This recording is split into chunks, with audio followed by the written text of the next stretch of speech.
feel it. However, suffice is to say that we know from this documentation we will see it, we will hear it, we're probably going to feel it too. We won't even know it's there. With 1,600 truck trips daily entering and exiting the Rainbow Interchange, the thousands of commuters and residents will definitely know it's there. I respectfully request you deny this project. Really. Thank you, sir.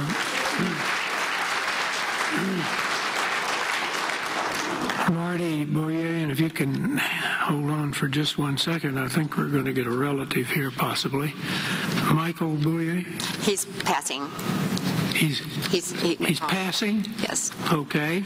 All right. He's my husband. He went home. Okay. All right. Let's see. Vicki Long, Emarco?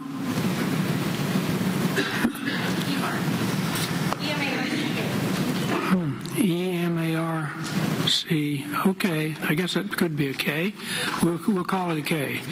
Raymond Johnson. Raymond Johnson.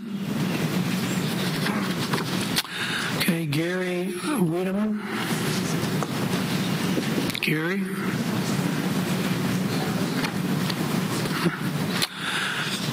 Fred Nate Poss. Come forward, sir. Joe Benvenuto. Joe Benvenuto. Oh. Yeah. Okay. And Rosemary Smith. Rosemary.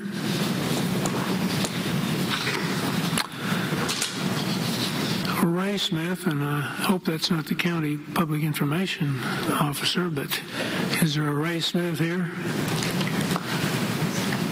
Apparently not. Judith Preston.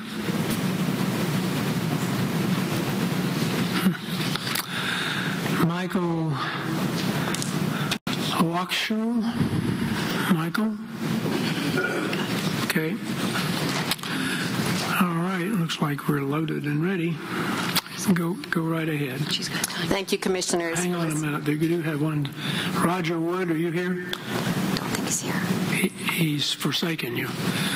Okay, 2 minutes, and thank you. Thank you, Commissioners. I know this has been a long process, and I want to speak quickly so that the city of Temecula can go ahead and have their time, and the Indians also. I live overlooking the Margarita River. I live about 1.5 miles away from on the north side of where the granite mine is proposing to put their mine. As a realtor, people come to me, a lot of my clients and customers have said, "Oh, Marty, thank you. We love this area. We love Temecula. We like the way it was planned, and that's why we moved here." We were here first. Granite's coming in now after this huge explosion of our growth, and now they want to go ahead and put a granite mine. In my real estate, we have what we call a geological disclosure, and in that, up in Duluth, I have to go ahead and give my buyers a geological disclosure, and in many of the reports, we have to address radon. So I called the county of Riverside and I said, okay, what is the answer about this radon gas? And they told me to call hazmat, and I did. And they said, when you remove boulders, a lot of times you can have radon gas under there. And so I have to tell my clients, they get the report about that. And there is a place when you go over the desert, over the hills to the desert on 74 South, that you cannot build homes up there because of the radon gas. They cannot remove the boulders. So that's just one of my concerns. The other concern is I can hear a gunshot when it's across the river on the mountain, on the backside of this mountain. I can hear a gunshot. So why is Granite asking for a noise variance? I'm very concerned that we will hear the noise. And I think that homeowners have a right to have a peaceful quiet in their home. That was another thing. I live on the top of a hill, which I love. On a clear day, I can see the ocean 18 miles away from my house, and I look right down on Pechanga and city of Temecula. We have high winds a lot, and so when we live on top of a hill, we know we have high winds. The dust on my patio table, my glass table, gets wiped off daily. That's another thing. Please wrap it up. Your time. Thank you so much. Thank you.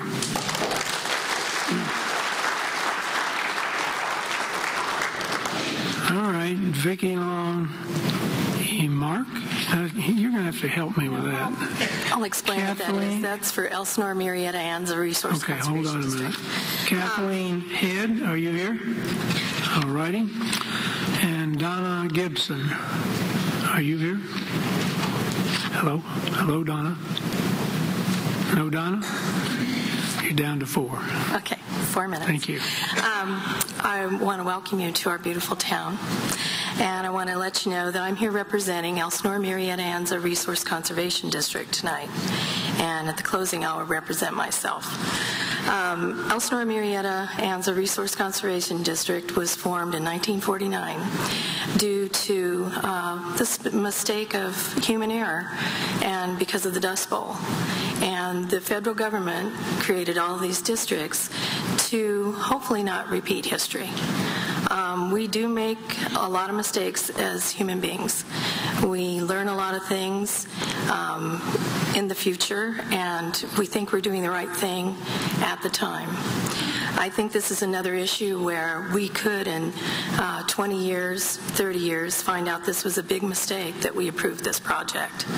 Our district is going on record as being concerned about the water quality and also the corridor.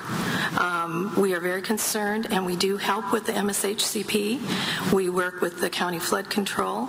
We work with Fish and Game, Fish and Wildlife, and also other people in the county that are trying to do the MS4 permits, and the cities.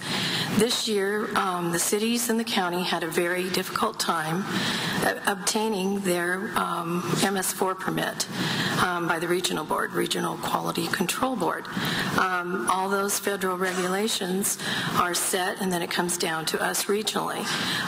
The cities were burdened this year to go ahead and be able to qualify to discharge their stormwater. Any kind of dust, any kind of leakage from this project will create the last remaining unimpaired river that we have in Southern California to be impaired. That is going to bring great burden on the county and all the cities on their discharge permits. That's something that I think you really need to take into consideration. The other thing is the corridor. We do try to work with the MSHCP and try to support that by taking lands that MSHCP can't qualify into their cell program. This is a very important corridor. It has been identified by many, many scientists, and it cannot be moved. It's the last large remaining connection between the Santa Anas and the Palomars. So we are very, very concerned about that. So we are going on record, and you do have our statement from Johnson and Sedlak that you received tonight. So with that, I'm going to go on to my personal experience. I lived in western Riverside County, and I moved here for clean air, and I relocated my business here to Temecula, and that was about 20 years ago. I lived about 5 miles downwind when the Santa Anas blew from the Stringfellow acid pits. We were told by EPA and everyone else that, oh, that was fine to throw all that pollutant into the air and let us breathe it. They found out they were wrong. There was plumes in our water. The water was poisoned, and they had to shut down wells. And I'm here to tell you there is no impervious rock. It doesn't exist. So when Granite says, oh, we're not going to be polluting anything, nothing will be going into the ground, nothing will be leaking out, that's not true. They thought Stringfellow was impervious, and it wasn't the case. So I think we make many mistakes. I would like not to make a mistake here. It's not reversible, especially in this place. So I thank you for your time. Thank you for coming out. Thank you for being patient with us. Thank you, ma'am.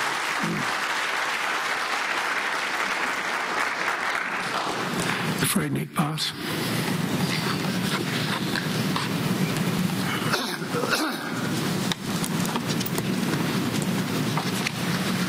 Frederick Poss, 13-year resident homeowner of Temecula.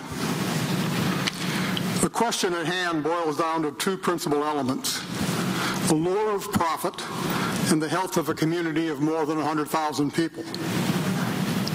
When you create an EIR, You seek out experts who can generally be expected to support your position. On almost any issue, a skilled consultant can find qualified experts to testify in their favor. It is through this general process that 3 nuclear reactors were granted permits and built on the seashore outside Senai in northern Japan. The important thing to remember, however, is there are 2 sides to every story. In the Liberty Quarry EIR, we have the health analysis prepared by selected academics. Beyond the EIR, you are blessed to have visionary output from another source. The health conclusions in the EIR are solidly trumped by more than 145 local doctors opposed to Liberty. These are skilled medical people. They treat the most vulnerable members of our community on a daily basis. We live in the real world. Their position is not dictated by profit. Their voices are strong. Their message is clear. Liberty Quarry would slowly create a local medical tsunami.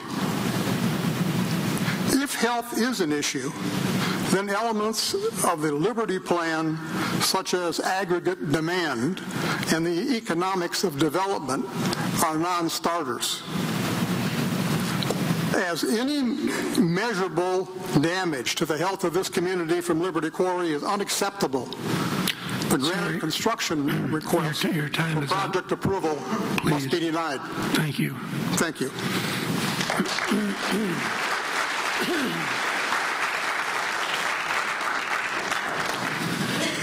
Joe Benvenuto. Hang on just 1 second. Karen Benvenuto. Karen, are you here? Karen's not here. I was supposed to have her time, her 2 minutes. I know. She's my woman. But she has to be here. She's got to be here. She has to be here. She's got to stick by you. Easy come, easy go. You know? I don't know. I'm an 81-year-old man, soon to be 82. You know, it takes a lot to. You sure got me beat, but not by much. Anyway, Maria Maratello. Maria, are you here? Boy, the women are deserting you, sir. Diane Martinez. My goodness, everybody has forsaken you. You've got 2 minutes, sir. I'm sorry. 2 minutes. Go at it. Just 2. Oh, okay. Well, yeah, your three women deserted you. Right. Okay, I've been a resident in Temecula for 11 years. I'm an old salesman. I've been a salesman for a lot of years. And I'll tell you, Granite is putting on a lot of tadwaddle. Tadwaddle, Webster, describes, it's a polite way to say BS. You know what I'm saying? And they talk about truck traffic. Believe you me, we are going to be up to our ears in trucks. 1,600 truck trips a day up and down the Rainbow Grade. That's a hell of a lot of smog and a heck of a lot of traffic. For 23 years, I worked in Irwindale. I was selling Yellow Pages then. Prior to that, I worked for the gas company for 25 years. And in Irwindale, they dig ditches, and then you know what they do with them? They don't make these huge lakes that Granite promises. They make it a landfill. And then once it's filled, they made it a drag strip. So I can see it now, the Rainbow Drag Strip. We don't need them. They are, believe me, Temecula is a beautiful place to live. It's a great place. Don't change it. Thank you, sir.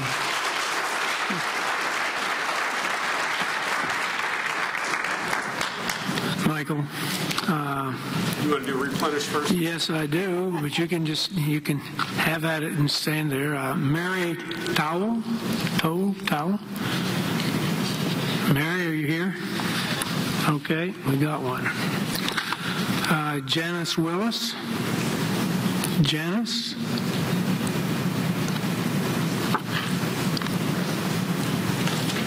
I'm not sure. Is this Janice? Nope, that's not Janice. All right. Mike Portugal? Mike, are you here? All right. Liz Chandler?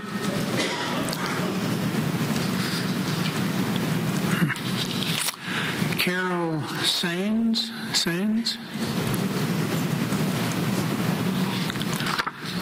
And I guess a relative, Frank Sains. Either one of them? Neither one. Matt Brodak? Matt? Nope. No Matt. Chris Gray?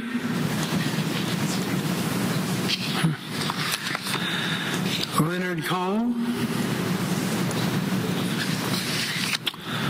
Rose Burris? Wow. William Crocker?